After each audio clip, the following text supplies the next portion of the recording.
now we can move forward and have the next speaker, Dr. Alex Opitz from University of Minnesota. Alex, are you online with us? Yeah, can you hear me? Perfectly well, yes. Okay, perfect, great. Yeah, thanks much for having me. I'm gonna present of some of our work trying to combine the functional connectivity targeting with electric field modeling. Next slide. So my disclosures. Next slide. Right. So if you want to apply TMS to the dorsolateral prefrontal cortex, we have some quite a challenge how to select optimal stimulation parameters if this dosing problems. Like the TMS is FDA approved for depression, but somewhat stimulation protocols have somewhat evolved over time. And yeah, like the one challenge we have been hearing about in the previous talks is kind of how do we define the correct stimulation location. And if you see, look at the picture on the left, that's electric field simulation, right? So it's the TMS induced electric field over those regions. So you already see this is quite a bit of a spread of that electric field. So it's not from the physics of TMS, you don't get this one very focal location, but you actually get like a whole area that has exposed to a strong electric field strength. So this is something you might want to consider if you do targeting approaches. Next slide. Yeah, and so yeah, how we wanted to combine those two things. Like we know TMS has both direct effects and engages a larger networks. And we have electric field modeling to kind of see where we are locally stimulating, and like functional MRI to possibly predict engaged networks. And so our idea was to kind of combine those two ways and finally develop like a principled framework to do those. Next slide. So we kind of are starting out, so this is like a modeling study I did a while back. So we're taking anatomical and functional MRI data from the HCP data set, and so using those to create biophysical models for E-field modeling and the resting state fMRI to predict functional networks. Next slide. So we use the anatomical data to create subject-specific FEM models. So this is now very readily available in modeling softwares like SimNIPS that we can use T1, T2 weighted images to segment tissues and build a FEM head model. We also included a diffusion tensor imaging to kind of predict conductivity anisotropy, and so you kind of can build your head model for each individual. Next slide. Then using those models, we kind of wanted to see not only look at one specific potential target, but look at a whole range of targets. So we kind of built a grid over some left prefrontal brain regions, and also looked at different possible TMS coil orientation. So I had like over total 25 times 12 different stimulation locations. So that's the nice thing. If you do modeling, you don't have to run experiment for all of those, but you can just run this all on your computer. Next slide. So then each of those locations for each of the simulation gives you electric field prediction. So that you see on the left, so that's the electric field strength. It's normalized on the cortical surface. And so the idea is like, how do we combine that now with the functional connectivity?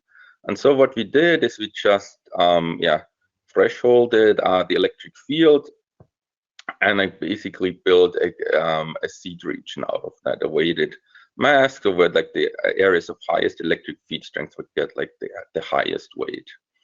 Next slide.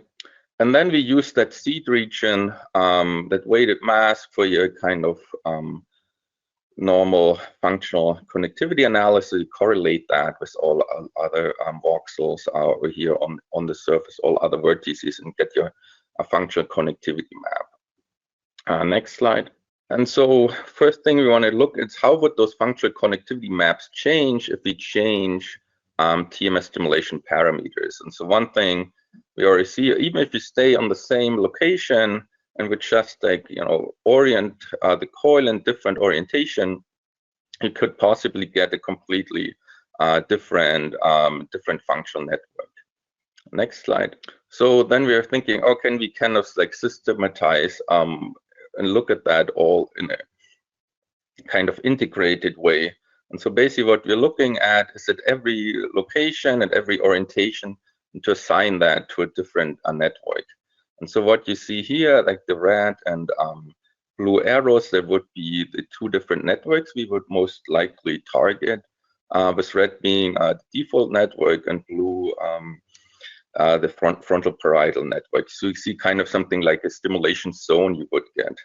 Next slide. So yeah, those are kind of the two main networks where you the one more say anterior lateral gets more in the frontal parietal, and the more medial one would be the default network. Next slide.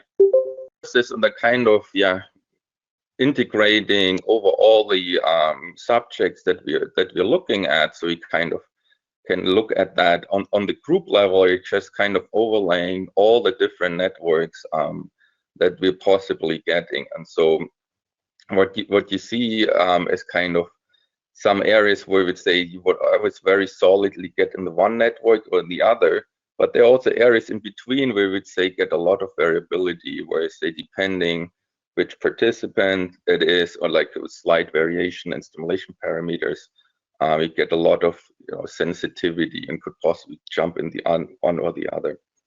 Next slide. Yeah, and somewhere like this idea, we can now also somewhat retrospectively look at some of the targets that been run in previous depression studies, and possibly combine that with clinical outcomes. For example, like the previous talk we heard was very nice. You could possibly look at some of those framework and see we can recalculate that, which networks that are maybe predict some of that treatment outcome. Next slide. One thing I want to say, this is always like a model prediction. So one key aspect is also validation. So how do we really know that you engaged someone like a target in those networks? So one thing we're looking for the future is something like non-human primate models, where you can do invasive recordings at different brain regions that really validate some of those predictions of working on a translational framework. Next slide. Just kind of quick summary that we have this approach to kind of predict engaged function networks in a biophysical principled manner. We also get different stimulation zones, good target, and you could possibly use that to guide stimulation. Next slide.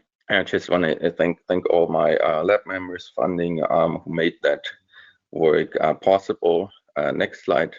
And also happy to announce we kind of will run our own workshop at University of Minnesota in June.